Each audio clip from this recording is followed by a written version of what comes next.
Good evening, mga kapatid na kasama po natin sa ating FB Live.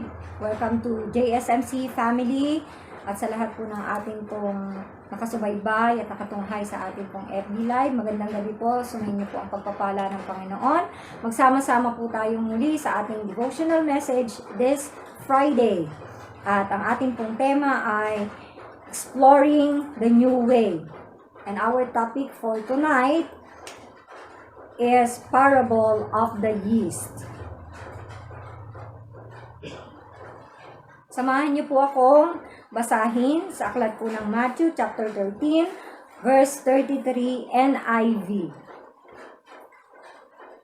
If you're ready, ang sabi po dito, He told them still another parable. The kingdom of heaven is like yeast that a woman took and mixed into about 60 pounds of flour until it worked all through the dough. Basahin din po natin sa Tagalog. Matthew 13:33, Mabuting Balita, Biblia. Nagsalaysay pa si Jesus ng ibang talinhaga. Ang kaharian ng langit ay katulad ng pampaalsa na inihalo ng isang babae sa 3 takal ng harina hanggang umalsa ang buong masa ng harina. Nais ko rin pong basahin sa ibang translation ng Biblia, ang dating Biblia. Sinalita niya sa kanila ang ibang talinhaga, ang kaharian ng langit ay tulad sa libadura na kinuha ng isang babae at itinago sa 3 takal na harina hanggang sa ito'y nalibadurang lahat. Pagpalain po tayo ng pagkabasa ng kanyang mga salita. Samahan niyo po ako sa isang panalangin. Glorious Father, we thank you for this night, O God. Samahan niyo po minsan pa ang bawat isa sa amin sa pag-aaral, pagsasaliksik at pakikinig ng inyong mga salita. Lakipan niyo po ng inyong kapangyarihan, ng iyong banal na Espiritu Santo, ang mga salitang lalabas sa bibig ng iyong lingkod, Panginoon. Ang karunungan, ang kalakasan, ang patuloy na kapahayagan, ang ipagkaloob mo po sa bawat isa sa amin.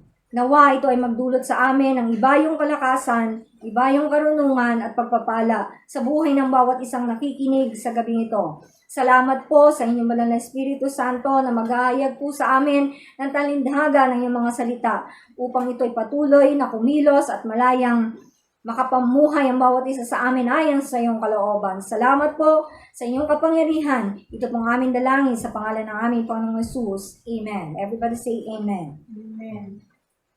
Sa gabi pong ito, muli po nating tatalakayin for this month of August. Ang ating pong theme is Exploring the New Way. And tonight, I will discuss the parable of the yeast na kung saan po ito po ang isa sa pinakamaikli na parabola ng Panginoong Hesus na natala po sa Biblia. Pansinin niyo po, isang verse lang po ito. But this verse has two main interpretations. These are two main interpretations which this little or short story discussed depend on the several contexts. Pag-aaralan po natin ito sa gabing ito. Sa unang interpretation po na ating pong pagtutuunan ng pansin, the yeast here represents the kingdom of God, and that is the positive yeast. And the other thing is the interpretation number 2, the yeast represents the presence of evil or sin, like in the New Testament, and that is the negative leaven. So sa gabi pong ito, dalawa po yung words na gagamitin ko, yung parable of the yeast or parable of the leaven, pero meron po yung pagkakaiba. Meron lang po tayong mga ilang terms na gusto ko pong palawakin natin, kagaya nga po ng mga nakaraang nagturo sa atin, ng mga lingkod ng Diyos, ipiniliwanag po sa atin yung mga kailangan nating para lalong maunawaan natin kung ano ba talaga itong parable na ito. Bakit ito binanggit ng Panginoong Hesus at anong kahalagahan nito sa buhay natin? Bakit kailangan pang gumamit ng parabola unlike na pwede namang directly nakausapin ng Panginoong Hesus sa mga tao sa paraan na madaling maiintindihan? Na po, sa una po, ang ibig sabihin po ng parable is a simple story used to illustrate a moral or spiritual lesson as told by Jesus in the gospel.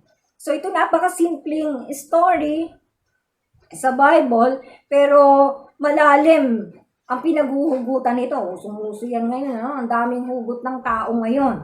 At ito ay nag-illustrate ng moral or spiritual lesson. Kaya ito binanggit ng Panginoong Hesus. Another word that I would like to give the meaning is the explore. When you say explore or exploring, is to travel in or through.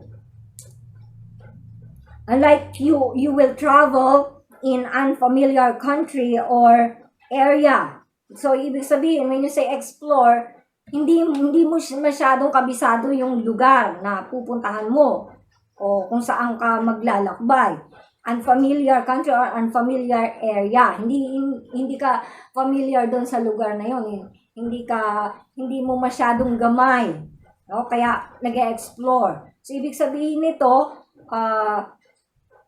in order to learn about or familiarize oneself with it. Ibig sabihin, when you say explore, mga magulang at mga kapatid, search for resources such as mineral deposits. So when you say explore, the other term is search. You're searching, you're exploring sa unfamiliar area, unfamiliar place, unfamiliar country para makadiscover ka ng isang napakahalagang bagay. Kung merong kayamanan dun sa lugar na yon or meron dong mineral na nakadeposits, aalamin mo talaga. No? You will search and you will explore. Another word na gusto ko pong tingnan natin ang ibig sabihin, the word yeast and leaven. Kung tatanungin nyo, parehong binanggit yon sa Bible, pero ano ba yung ibig sabihin nito? May pagkakaiba ba itong dalawang salitang ito, yung yeast at saka leaven? Gusto ko pong i-explain na yung leaven is any agent used to make dough, rise, or to have a similar effect on baked goods, while yeast is an often humid, yellowish froth produced by fermenting malt wort and used to brew beer, leaven bread, and also used. So, ibig sabihin, kung titingnan mo yung pag-translate mo siya sa Tagalog, yung yeast at saka yung leaven, pwedeng libadura, pampaalsa. Yun po yung pag-tinagalog mo siya. Yung leaven po, general word po yun na nagsasabi ng pampaalsa or libadura. Yung yeast po is an example or is an ingredient na halimbawa po ng leaven. So, naunawaan niyo po, yung leaven ay generalized po yun. Isang uri ng isang pampaalsa. O maraming klase ng leaven at isang klase po yung yeast. Kung kayo po ay nagbe-bake ng cake, o marahil wala naman sa ating magbe-bake talaga ng cake, o mas madali, yung gumagawa ng puto, or gumagawa ng donut, or ano pa ba, na nilalagyan ng pampaalsa, pandesal, tinapay, di po ba? Nilalagyan ng yeast para siya ay umalsa. Kung kokonti lang at lalagyan mo ng pampaalsa, ito ay mag-e-expand, dadami, lalaki. Kung maliit lang, pagka wala siyang yeast, maliit lang yung mapuproduce mo na bread or cake. Ako naka-experience po akong gumawa ng puto at kapag walang yeast, hindi siya mag-e-expand. So, hindi magiging maganda yung itsura at hindi magiging masarap yung kalalabasan kapag wala po nun. At nag-try po ako nung gumawa ako ng puto. First time ko pong gumawa ng puto. Pagkalagay ko po ng yeast, pagka-mix ko po together with different ingredients, hindi po siya ganong umalsa kasi niluto ko agad siya. Mistim ko agad. So, ang pinaka-technique pala nun, kailangan mo siyang i-overnight na ma-mold mo yung all ingredients para makagawa ka ng napakasarap o napakagandang itsura ng puto. Para yung outcomes niya maganda. So, yun po yun. So, yung leaven po, general word po yun sa libadura, pampaalsa, at ang isang example po ng leaven ay yeast. Dito po, meron po akong picture ng yeast. Yan po ang itsura niya. Yellowish po siya, yellowish sackcloth. Yan po, ginagamit din sa fermenting, paggawa ng beer or wine, o pag-bake ng cake or bread. O, yan po yung ginagamit, yung yeast. Bakit po binigyan ng Panginoong Jesus? Kasi naisip ko, sabi ko, ano bang importansya nitong yeast na ito, nitong libadura na ito, at connection nito sa buhay ng isang tao at ng isang mananampalataya na ginamit ng Panginoong Yesus ang napakaliit na bagay na ito. Ang sabi nga po doon sa aking nabasa, microscopic. Itong yeast na ito, na hindi mo siya, kung naked eye mo lang yung ipang titingin mo, hindi mo talaga ma-figure out yung kanyang shape, yung kanyang itsura, kung naked eye mo lang. So you have to use the microscope para makita mo talaga kung anong itsura nito. At bakit ginamit ito ng Panginoong Jesus sa atin? So, kagaya ng sabi ko po kanina, meron po siyang two main interpretations, which is, yun po yung i-discuss ko po ngayon sa inyo ngayong gabi. Jesus uses the story as an object lesson to illustrate the kingdom of heaven. So, ang i-discuss ko po muna sa inyo is the first interpretation, which is the yeast represents the kingdom of God. Bakit po ito binanggit? The kingdom of God is also, another word for that is kingdom of heaven. In Christianity, the spiritual realm over which God reigns as King or Messiah, or the fulfillment on earth of God's will. So, ibig sabihin po, yung kingdom of God, kaharian ng langit, kaharian ng Diyos, ito po ay napakalalim at napakalawak na dapat nating maunawaan na ang spiritual na nangyayari ay ipapakita ng Panginoon sa atin bilang ang Panginoong Jesus, siya ang hari ng mga hari at sa yung Messiah. Pag sinabi pong Messiah, He is the coming King. He is the Savior. Siya po yung ating sinasabing tagapagligtas ng ating pong mga buhay. At yun po yung iniintay natin. Mangyayari po yun kapag nakita na natin at naganap na sa atin yung Kingdom of Heaven. At nakikita na po natin yung mga signs. Napakarami ng signs.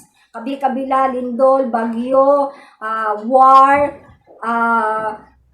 etong pandemic na ito. Sabi ko nga, parang A to Z Merong alpha variant, may beta variant, may COVID-19, may delta variant. Ano pong kasunod? May lambda variant. Nag-skip na sila doon sa E. At hindi natin alam kung ang susunod. At sa dulo nito, zombie variant na. Yun na po ang mangyayari. Ang dami, di po ba? So, ang hinihintay natin talaga is our King, the Messiah, ang Panginoong Jesus. At mangyayari po yan sa kalooban ng Diyos, kapag ang dami na, ang war sa Afghanistan, nakita niyo po yun, kung nakikinig kayo at nanonood kayo ng balita, di po ba gustong-gusto nang umalis ng mga tao doon sa Afghanistan country na meron pong war ngayon, na nakubkob na sila ng Taliban. Alam niyo po, nag-uunahang sumakay ang mga tao doon sa eroplano, maging doon sa mga wings ng airplane, sumasakay sila doon at merong mga nahulog mula doon sa airplane. Sa kagustuhan nila, hindi na nila naisip na mamamatay din sila pag sumakay sila at nasa labas. Iisipin niyo po, yung hangin nun, pag binuksan mo yung airplane, hindi mo kakayanin yung hangin, yung sumabit ka pa. O diba, makakita kayo mo, sumabit ka sa airplane. Nahulog. Nahulog, di po ba? So, ganun talaga, do or die na ang tao ngayon. Hindi na natin makokontrol ang mga pangyayari sa ating paligid. So, ito, kung bakit sinasabi to ng Panginoon, dahil inihahanda tayo sa mga bagay na darating. Mga kapatid, yan po sinasabi ko sa inyo, sa mga bagay at matinding bagay na darating sa buhay ng tao. Alam ko po, napakarami nating trials, napakarami nating pagsubok, na halos ayaw na nating humakbang at nahirati na tayo sa bahay natin at tinanggap na lang natin, ganito na lang kami, quarantine na lang kami forever. Pero alam nyo po, ito nga po, merong kingdom of God merong kingdom of heaven na prepare ang Panginoon for all of us. meron po akong i-discuss dito na ilang katotohanan na sinasabi. The first one, the kingdom of God may have small beginnings, but it will increase. O, ito na po, i-explain na po natin. Unawain po natin mga kapatid. Pakinggan po natin ang tinig ng Diyos. Pakinggan po natin ang salita ng Panginoon. Huwag na po tayo magpatumpik-tumpik. Huwag na tayong yung bang nag-aalanganin tayo sa mga desisyon na ating gagawin. Kasi po, ito na po nandito na tayo sa Kingdom of God ang pinag-uusapan natin. Kingdom of God, Kingdom of Heaven. Yeast is microscopic in size and only a little is molded into dough. Yet given time, the yeast will spread through all the dough. So, ibig sabihin lang po, itong yeast na ito na napakaliit, na pag inihalo mo sa dough, ito ay magiging dahilan para umalsa ang isang dough. Di po ba? Ang harina, para umalsa ang harina.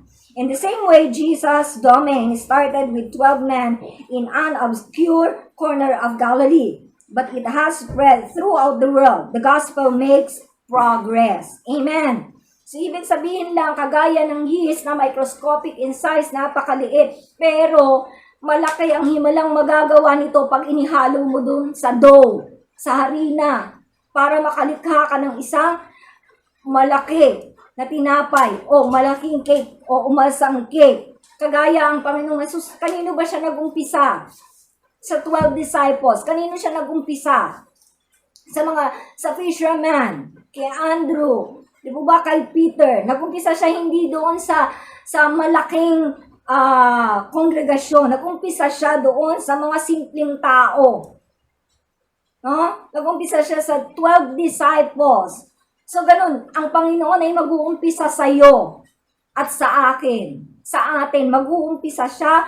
Ang yeast na ito ay magiging ingredient para ang buhay mo ay mag-expand. Amen. Para ang buhay mo mag-expand. Lumawak. Ang capacity to give testimonies and to share the word of God. Ang kapangyarihan nito sa iyo at sa akin ay hindi matatawaran. Bagamat naroon po na minsan pag nagsishare ka, hindi na pinapansin ng tao kasi parang nasa isip nila, alam ko na yan. Pero ang totoo, hindi alam ng tao. Alam niyo po kung bakit ko nasabing hindi alam ng tao? Kasi hindi naman nagagawa, hindi naman nasusunod. Kasi ang tunay na nakakaunawa ay yung taong gumagawa. O sinabing, naintindihan ko ang pagbabago, pero hindi nagbabago. So walang kahihinatnan yung naniniwala ka, pero hindi mo naman isinasagawa ito. So, malaking bagay, maliit yung yeast na ito, pero ito ay malaki ang magiging papel doon sa pag-expand ng isang dough. So, sa atin ding buhay, ganun mga kapatid, nag-umpisa ang Panginoon sa mga simpleng tao. Sa mga tao na nagpapakumbaba sa Kanya at dumudulog at lumalapit sa Kanya. That is the first thing. One more thing I would like to share is the leaven represents the progress of the church against and despite the contagious. Pag sinabing contagious, anong ibig sabihin nun? Nakakahawa. No? Infectious, outspread of sin. So, ibig sabihin, itong yeast na ito, itong leaven na ito, ay nagre-represents ng progress, yung paglago ng isang church, kahit na merong mga nakakahawang kasalanan sa ating mundo. Alam na natin, 2 taon na tayo na nasa pandemic, mga kapatid. Alam na natin ang COVID-19 nakakahawa at merong pang dumating na bagong variant na mas nakakahawa at mabilis makahawa. Di po ba? So, itong infectious na ito, itong contagious na ito, nawa ay maging term para sa atin na magkaroon talaga ng yeast sa buhay natin, no? Na magkaroon ng progress. Di po ba? Simula sa, kung yung dough, imagine niyo po yung dough, pag walang dough at nilagyan mo siya ng yeast, aalsa siya. Ibig sabihin, pag minix mo ng mabuti doon sa dough, lalaki siya. Mag-e-expand. No? Ibig sabihin na mag-e-expand, lalawak, lalaki. So, ganun po yung yeast sa buhay natin. Dapat lumawak yung kingdom of God sa buhay natin. Lalo tayong lumalim at lumawak at makahawa. No? Yung mabuting bagay na nasa atin, yung pagbabagong nasa atin, yung nangyayaring pagbabago sa buhay natin, makahawa dun sa iba. Magkaroon ng impact dun sa iba.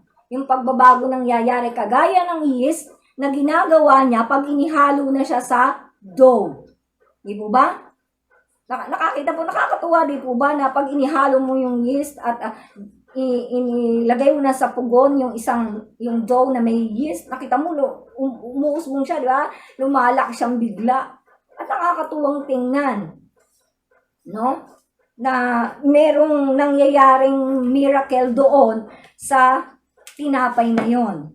Medyo gagamit po ako ng mga terms about mathematics. Medyo, ito po yung nagkaroon ng discussion kami, hindi po away yung sharing of ideas kung bakit dun sa verse na binasa natin kanina ay may numbers na binanggit. O, balikan ko lang pong konti Ang sabi sa English, the woman took and mixed into 60 pounds of flour. Ilan po? Yung kinuha ng babae na yeast, inihalo niya sa ilan. Masyadong detalyado yung binigay ng Panginoong Hesus kasi importante yun. Napaka-importante nun mga kapatid. Bakit hindi na lang sinabi na inihalo sa flour? Bakit mayroong specific na number na binanggit doon, yung 60 pounds of flour? Pag kinonvert nyo po, doon sa ibang translation kasi ang nakalagay 3 takal ng harina. Pero sa English, 60 pounds. No? Yung 3 takal ng harina, yung isang takal, 20 pounds. Yung pangalawang takal, 20 pounds. Yung pangatlong takal, 20 pounds. So, equals, pag pinagsama-sama nyo po yun, ay 60 pounds. Okay, ngayon, ito ang tanong. Ilan ang equivalent ng 1 pound? Ang 1 pound po, pag kinonvert nyo po ay 0.433592. I-multiply nyo po yun sa times 60 pounds. O, napifigure out nyo po ba yung sinasabi ko? Yung 1 pound, kasi ang sabi, inihalo yung konting yeast sa 60 pounds na harina. So, gaano karami yung 60 pounds ng harina na nilagyan ng yeast? Ang 1 pound po ay equivalent ng 0.45. Pag i-multiply nyo po yung sa 60, ang lalabas po, ayan po sa screen, kung makikita nyo, ay 27.21 or 22 pag ni-round off. Ulitin po, 1 pound equivalent to 0.45, multiply po sa 660 pounds na harina, equals 27.22 kilograms. So, ibig sabihin, yung 60 pounds, ang equivalent niya po ay 27 kilos. Imagine niyo, ako in-imagine ko po bakit gumawa yung babae ng tinapay na ganun kadami? Di po ba? Kung family, ikukonsume lang ng isang family, hindi ka gagawa ng ganoon kadami. 25 kilograms na harina. So may purpose, 27 kilograms kilograms na dough, gagawa ka ng ganon karami. Kung for family, consumable for your family, at kung siguro kung may handaan, kung may feasting, okay. Pero napakarami po nun, yung 27 kilograms na para makagawa ka ng tinapay at lalagyan mo pa ng yeast, di lalong ang dami po nun. So may reason doon ang Panginoong Hesus bakit niya sinabi yun, bakit meron siyang specific na numbers na isinabi para gumawa siya ng tinapay. Kasi nga po, ganun po ang nais ng Panginoon. Mag-expand, mag-progress ang kingdom of God sa buhay natin. At yun po yung nagagawa ng yeast para mapalawak ang kingdom of God sa buhay ng bawat isa sa atin. Hindi lang para sa sarili natin, Hindi lang para maging selfish tayo, hindi lang para sa family natin. Extend pa natin. Yung i-reach out pa natin kung sino pa yung pwede nating abutin. At dalangin ko po na ang FB Live na ito ay makaabot po doon sa mga taong kailangan ng salita ng Diyos. No po, maraming tao ngayon na kailangan nila ng comfort kasi sobra na po ang nangyayari. Alam niyo po ang ginagawa ng COVID na ito, ng virus na ito, hindi lang po physically pinapahina yung ating lungs o ang ating internal organs. 50% physically kinukurap po ito ng virus at 50% kinukurap yung ating isipan, yung ating mga emosyon. So, kung hindi tayo mag-i-stand sa salita ng Panginoon, na kagaya ng ginawa ng babaeng ito, gumawa siya ng 27 kilograms. Hindi lang para sa sarili niya, no? Kundi para sa mga taong pwede niya mapagbigyan ito at makakain ito. Yun po yung purpose ng babaeng ito. And that is the first thing na nais ko pong maunawaan natin. The second one is the second one is the kingdom of God exerts its influence from within, not from without. Amen. No, kung sinisira ng virus na ito, yung ating mga internal organs, especially yung lungs natin, yung heart, napanood nyo, nakakadurog talaga ng puso, no? Yung bata na 1-year-old from Dubai, namatay siya dahil yung kanyang heart ay nabalot na ng COVID-19. Hindi nagkakasakit halos daw yung bata na yon. At sa isang iglap, namatay. O kung napanood nyo po yon mga kapatid. Sasabihin ko po sa inyo, COVID-19 is true. Delta variant is true. But God is true. Amen. Mga kapatid, totoo tong lahat ng to. Ang lindol, ang war, totoo ito. Pero totoong meron ding Diyos. Amen. Kaya huwag tayong magpatalo doon sa mga nangyayari sa buhay natin. Kami po halos sunod-sunod ang mga pagsubok na pinagdadaanan namin. Pero sabi ko nga, kung titingin ako dito at titingnan natin ito na mga nangyayari sa atin, nasaan ang salita ng Diyos na nasa puso mo? Nasaan ang patotoo mo?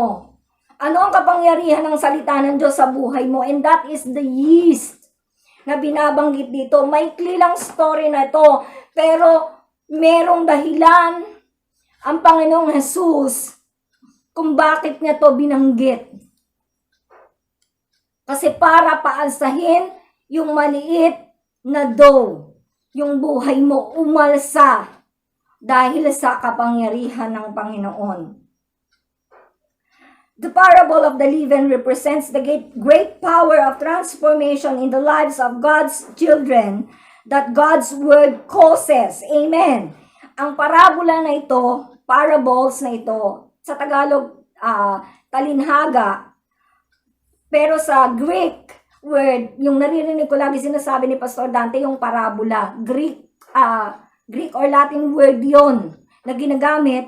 At alam niyo po sa geometry, sa mathematics, ito na naman ako, hindi ako magaling sa mathematics, pero mathematics ang gusto ko po i-share sa inyo. Kasi tinignan ko po yung meaning niya, yung salitang parabola, ginamit din pala siya in the subject. Kung meron kayong subject na geometry, binanggit po yun doon. Yung parabola na yon, tinanong ko doon sa anak ko, sabi ko, ano yung parabola na yun na binabanggit sa geometry? Ang shape po niya, parang U-shape siya na ganun. At ang U-shape na ito, ang sabi po doon, Latin word. Pag sinabing parabola is the Latin word. Now, meaning comparison. Yan. Ang parabola in geometry is any shape from U. Yan po yung illustration niya. Comparing between the fixed point and a straight line. So, ibig sabihin, from that U-shape na yon, na fixed point to the straight line, makakapag-form ka from that shape, from that U-shape na illustrate na yon, makakagawa ka ng iba't ibang dimension or shapes. Tama ba, kapatid? Ang aking explanation. Titingnan ko ng anak ko po dito.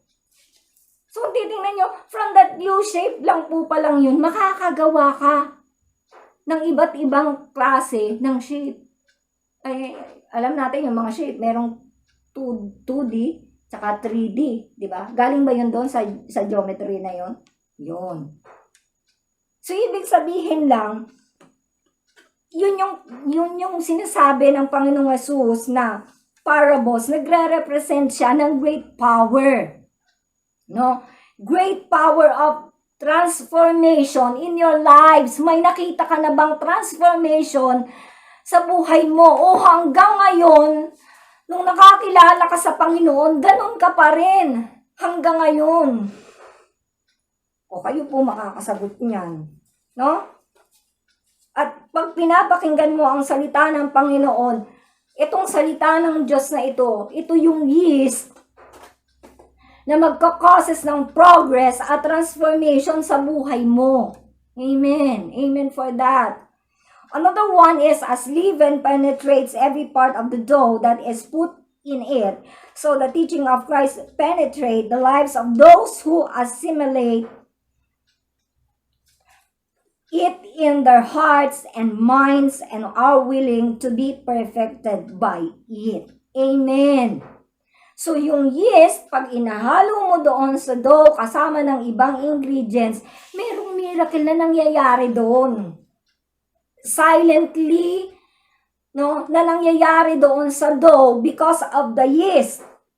It will penetrate in your lives so that you will have a changed mind and a changed heart to be perfected. Kaya nga, pag inihalo mo yung yeast, niluto mo yung cake or yung bread, nag-e-expand siya, umaalsa siya. Ibig sabihin lang na ito ay nag-penetrate para maging perfect yung kalalabasan ng ginawa mo. Eh kung gumawa ka ng tinapay, nilagyan mo ng yeast tas hindi umalsa, di ba? Disappointed ka. Baka hindi mo na ulitin gumawa ng bread or puto. Kasi hindi expected mong aalsa siya kasi yun talaga ang gagawin ng yeast dun sa dough, aalsa eh. Eh pag hindi umalsa, something wrong. Di po ba? Napakahalaga po nung mga numbers na binanggit po dun sa isang verse na yon. No, bibilisan ko po. Ayon po sa pag-aaral, yung pong binanggit po kasi dito yung 3 takalan, di po ba? Na equivalent sa 60 pounds at 3 takalan. Yung 3 takalan, bakit binanggit niya yun? No? Yun talaga ang pinag-isipan ko pong mabuti. No? Na napakahalaga.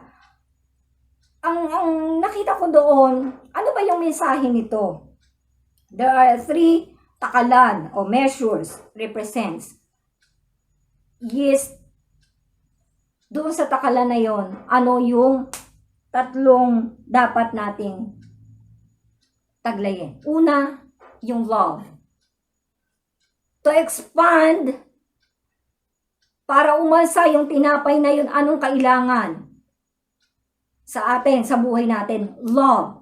The second one is the service. And the third one is, napaka-important, loyalty. Meron po ba tayo nun? Yung loyalty.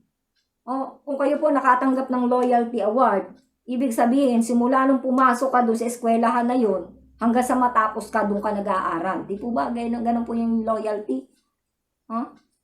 Umabot ka ng 10, o kaya sa isang kumpanya, umabot ka ng, nag-apply ka doon, simula nung nag-apply ka doon, tumagal ka doon ng 10 years, 20 years, 30 years, 40 years, 50 years, hanggang naubos na yung years, nandun ka pa. So, yun yung loyalty. Kung meron kang love, meron kang service, may loyalty ka pa, ay talagang ano na yun. Diba? Talagang aalsa yung tinapay mo. Kasi biruin mo, may love ka na, may service, may loyalty ka na. So, yun po yung binabanggit doon na para mag-expand. No? Yung kingdom ng Panginoon sa buhay mo. Kailangan may makitang transformation. May makitang pag-expand ng kingdom of God in your lives. Okay, third one. 4 po ito eh. The third one is, the effect of the kingdom of God will be comprehensive. When you say comprehensive, complete. Amen. Yung effect ng yeast na ito sa buhay mo will be comprehensive. Magiging kompleto. Pag nilagyan ng yeast yung dough, aalsa siya. Ayon sa hindi aalsa yung tinapay na yun.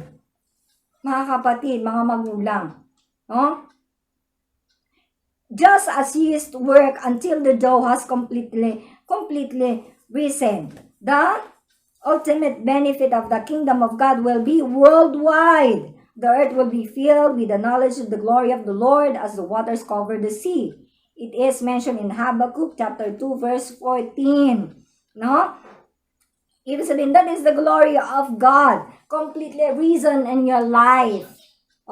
Makikita itong pag-alsa na ito. Itong pag-expand sa buhay mo, itong progress na ito, yung testimony na ito sa buhay mo, makikita. It will shine among men. Ito'y magiging ilaw sa lahat ng taong nadidiliman. Ito'y magiging asin sa buhay ng marami. Kasi nakita sa iyo, nag-umpisa sa iyo, and that is the effect of the yeast sa buhay ng isang Kristiyano. Ang Kristiyano, pag may yeast, hindi na yan tampuhin. Hindi na nagtatanim ng sama ng loob. Hindi yan nagkikimkim. Hindi yan mapanibuguin. Diba? Yun. No? At hindi naninira ng buhay ng may buhay. Yun po yung sinasabi na nag-shine yung glory of God in your life. Nagniningning yung kaluwalhatian ng Diyos sa sarili mo, sa buhay mo. Yun po yun. And the fourth one is, although the kingdom of God works invisibly, its effect is evident to all. Amen. Bagamat, hindi mo nakikita kung paano yung yeast, paano ba niya ginagawa para umalsa yung tinapay, hindi natin alam yun eh. Diba? Yung process na yun, hindi natin alam. Basta nangyayari na lang yun. Invisibly. Pero, yung result ng pag-alsa, evident yun. Kita mo agad, umalsa yung tinapay. Diba? Hindi mo nakita kung paano yun umalsa, pero umalsa na siya. And that is the evidence. Yes, does it job slowly, dahan-dahan, secretly, and silently. Diba ganun ang pagkilos ng Diyos sa buhay mo? Pag sinabing silently, hindi mo sinasabi. Ginagawa mo yung pagbabago nangyayari sa'yo. Kasi minsan nako-confess natin, Kristiyano ako, nagbago na ako, hindi na ako nagbibisyo, hindi na ako nambababae, o hindi ko na ginagawa yung mga masasamang bagay, nagbago na ako. Sinasabi mo lang. Diba? Sinasabi mo lang. Pero sundan mo yung buhay niya. Kung saan siya lumiliko, kung saan siya pumupunta, makikita mo at mapapatunayan mo kung yung sinabi niya ay totoo. Di po ba? Malaglag lang yung tinidor at kutsara, malalaman mo na kung Kristiyano yun eh. Di ba? Kung ano-anong nabanggit eh. Kabayong, di ba? Ganon. Kabayong, Kalabaw. Kalabaw na, di ba? Simple pa lang po yun. So, ang pagkilos nitong yeast na ito, silently, slowly. Pero makikita mo, evidently, makikita mo anong result nito na ginagawa sa buhay mo. Anong result nito? Anong result na ito? The same is true of the work of grace in your heart. Sabi nga kanina, ang pagbabago na ginagawa inside. And, nag-uumpisa siya saan, mga kapatid? Nag-uumpisa siya within you. And, it will overflows outside. Makikita sa labas. Jesus warns, one more thing, Jesus warns in this parable that false doctrine may be infused by secrecy into the church, and evil those These evil beliefs would corrupt, erode, and destroy relationships if the false doctrines are allowed to grow. Affection and loving concern in service to one another are thwarted. Dito po medyo sisingitan ko po yung binabanggit ko na interpretation ng una ay positive living. Ito po naman po yung interpretation as negative living. Na kung saan nag-warning ang Panginoong Jesus nung time na yon that in the parables. Kasi pansinin nyo po, doon sa translation na binanggit ko kanina, na binasa ko po, doon sa Mabuting Balita Biblia at sa ang dating Biblia, ang ginamit po dito, babasahin ko po ha, ang kaharian ng Diyos, ang kaharian ng langit ay tulad ng libadura na kinuha ng isang babae at itinago sa loob ng sa tatlong takal na harina. So, ibig sabihin, itinago. Ang term na ginamit ay itinago doon sa harina. Di po ba? Yun yung ginamit. Pero dito sa isang translation ng Mabuting Balita Biblia, inihalo ng babae. No? Sa tatlong takal ng harina. So, ibig sabihin lang, may mga pagkakataon po na nagwa ng Panginoong Jesus sa parable na ito. Meron po kasi mga verses na binabanggit sa Bible na ang yeast ay hindi pinapahintulutan in biblical history in the Old Testament times na ang yeast ay nagre-represent ng sin and evil. Doon sa Exodus chapter 12 verse 15 to 20 at saka sa Exodus 34 verse 25 ay sinabi doon na hanggat maaari ay you have to purge their homes from all leaven during the Passover. So, ipinagbawal. And never allowed also the yeast near the holy sacrifice. Bawal po doon ilapit sa altar. Kasi nga po, nagsisimbol po itong yeast na ito ng sin, ng evil, ng corrupting force, ng presence of impurity na nagpapaalsa, nagpapayabang sa puso ng isang tao. Binanggit din po doon sa Matthew 16 verse 6 at sa Luke 12 verse 1. Binanggit din po doon ng Panginoong Jesus, the evil of the Pharisees was their hypocrisy, their self-righteousness, and their deceptive teaching. So, binalaan po ng Panginoong Jesus yung mga Pharisees na kung saan yung mga mapagpaimbabaw, di ba binanggit po yun, yung self-righteous, marami pong ganun ngayon sa ating panahon, yung bang holier than thou art, deceptive, mapandayang aral, mapandayang turo, mapandayang doctrine, marami po yan ngayon, no, na lumalabas na akala mo talaga napakaganda ng kanyang ang tawag pa ay pastor o ang tawag pa ay brother o kaya sister, pero nandoon na ang dala nila at ang ipinapangaral nila ay taliwas sa salita ng Diyos. Di po ba? Mag-ingat po tayo doon. And these false doctrines ay magsasadlak po sa atin doon sa maling aral o sa maling turo o maling katuruan.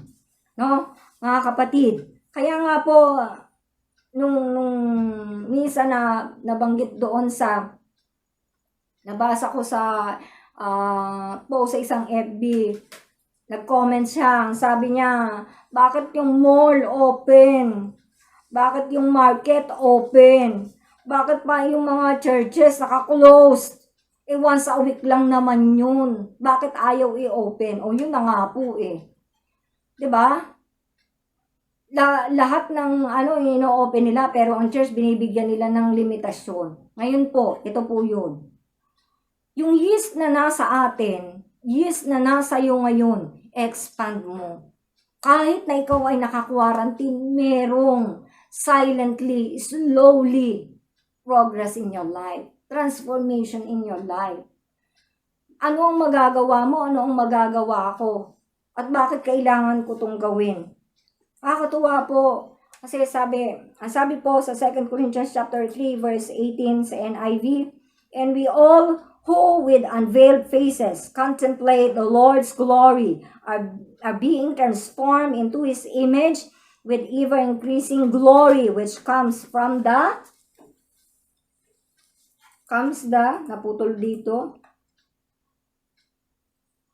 from the Lord who is the Spirit of God.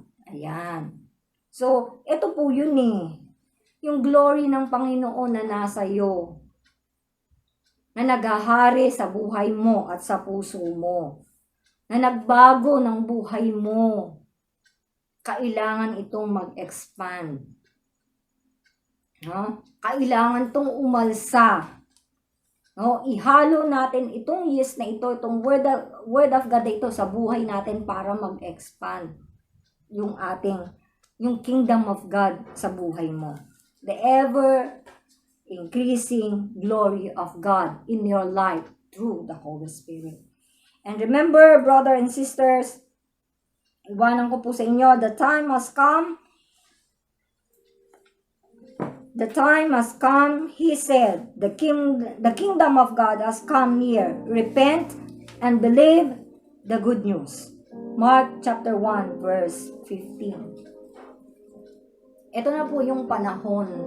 Marami nagsasabi, marami nangangaral. Simula pa noon. Ayan na, darating na Panginoon. May mga signs na nangyayari. Although hindi natin alam kung kailan. Pero nakikita na natin, the time has come. At hindi natin alam kung hanggang saan, hanggang kailan itong pandemic na ito. Di po ba nakailang ECQ na tayo? Nakailang rotate na tayo ng ECQ? Marahil tatanungin natin, meron bang Diyos? Bakit pinapahintulutan niya ang lahat ng bagay na ito? Bakit pinapahintulutan niya maraming namamatay? Na hindi pa panahon para mamatay. Di ba nakakalungkot na ang dami nakapila sa labas ng ospital? Maraming pamilya nagkakahiwa-hiwalay dahil sa COVID na isolate.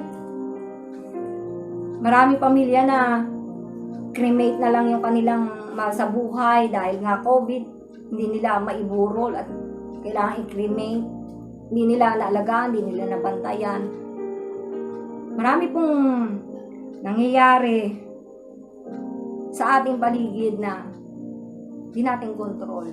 At marami magtatanong tayo, pinabayaan ba tayo ng Diyos? Sa gabi pong ito, tayo po ay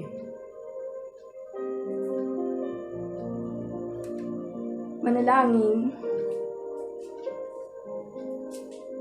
Hindi lang po kami bilang mga manggagawa at pangalingkod ng Diyos, kayo po ay may malaking bahagi. Meron pong yeast sa inyong buhay to expand the kingdom of God.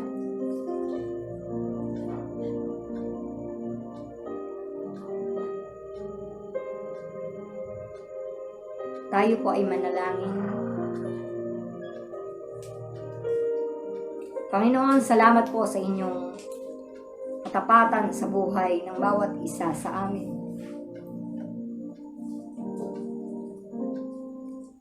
Ilang ECQ, pabalik-balik kami, Panginoon. Dumadami, bumababa ang mga cases. Napakaraming namamatay na hindi pa panahon para mamatay. Maraming taong nangangailangan ng amin pong panalangin at maraming taong nangangailangan ng mga salita mo na kami ay maaaring gamitin para po magbahagi sa kanila ng iyong pagmamahal. Panginoong Yesus, mahabag po kayo sa aming bansa. Mahabag po kayo sa mga taong nandun sa ospital. Mahabag po kayo sa mga taong nandun sa isolation facilities na nakakaranas, Panginoon, ng karamdaman. Napakahirap ng hindi makahinga. Napakahirap, Panginoon, na malayo sa kanilang pamilya. Napakahirap, Panginoon, na dumadaan ng mga pagsubok na ito. Panginoon, bilang yung mga lingkod at yung mga anak na pinili, kami po ay sama-samang dumudulog sa iyo para po sa aming bansa, para sa buong mundo.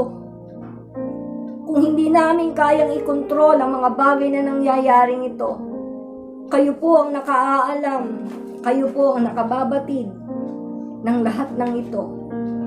Pangako mo, Panginoon, na isasama mo po, Panginoon, pipiliin mo po ang para sa iyo. At ayon sa iyong kalooban, ang buhay po namin, na pag inihalo ang libadura na ito, it will expand in our lives through your word, O God. At sa pag-expand na ito, lalawak ang iyong kaharian, lalawak ang kingdom of heaven, ang kingdom of God in our lives and to other people, O God. Not for us to be self-righteous, not for us to be selfish, O God. Panginoon, ikaw ang kaya mong kumilos sa puso ng mga taong ito, Panginoon. Especially for those who are in DOH, PhilHealth, O God. Marami kaming nababalitaan, Panginoon, kabi-kabila, naroon ang korupsyon, kabi-kabila, naroon ang kasalanan, kabi-kabila, Panginoon. Naroon ang pagtatalo-talo at pag-aaway-away, ang digmaan, ang lindol, ang bagyo, Panginoon. Panghawakan mo po ang buhay ng iyong mga anak. At sa aming pagkilos at paggalaw, Panginoon, samahan mo po kami na hindi kami magagapi at hindi po kami matatakot kanino man, especially for those who are vaccinated, for those who are not vaccinated. We are praying for your will and for your protection to every one of us, na ang bawat pagturok, Panginoon, ng karayom na ito sa iyong mga anak, naroon ang lakip ng iyong proteksyon. Napakaraming balita, Panginoon, na matinding takot ang itinatanim sa puso at isipan ng iyong mga lingkod. Subalit ikaw pa rin ang may hawak ng lahat ng ito. Ang hiwaga, ang parabola, ang talinhaga nito, Panginoon. A very short story, but ito'y malaki ang magagawa sa buhay ng bawat isa sa amin. We entrust to you everything. We are praying, Lord, for our brothers and sisters, especially under JSMC Church. Ikaw po ang manghawakan sa inyong mga lingkod, Panginoon. Saan man lugar kami naroroon, gamitin mo ang bawat isa to expand, O God, the kingdom of heaven in our lives and to every one of us. Salamat po, O Diyos, sapagkat alam po namin na hindi man magiging normal, magbabalik ng normal ang lahat ng ito. Subalit magbubukas, Panginoon, ang panibagong pag-asa sa puso at buhay ng iyong mga anak. Na hindi na kami kagaya nung dati, hindi na namin lalakaran yung buhay na naging magulo at maruming buhay namin, Panginoon. Bagkos, ang iyong kaluwalhatian ang sumaaming lahat. Purihin ka, maparangalan ka, Panginoon. Abutin mo ang mga nakatungay dito, lalo na po, Panginoon, na nakakaranas, Panginoon, ng depression, ang problems, ang trials. I lay hands on them, Lord, through my screen. Use this FB Live, oh God, to comfort your people, Lord, right now. Your presence and your Holy Spirit fill their hearts, manifest in their hearts right now, oh God. Sa kanilang kaisipan, sa kanilang kalooban, ay merong sumibol na apoy ng pag-asa sa pamagitan ng Espiritu Santo. Fill them, Lord, with your joy and with your presence right now. Thank you, Lord. Thank you, Lord. Thank you, Lord, for your presence. Salamat po, Panginoon. for your glory alone, now and forever. In Jesus' name we pray. Everybody say, Amen. Amen. God bless you po sa inyong lahat, mga kapatid.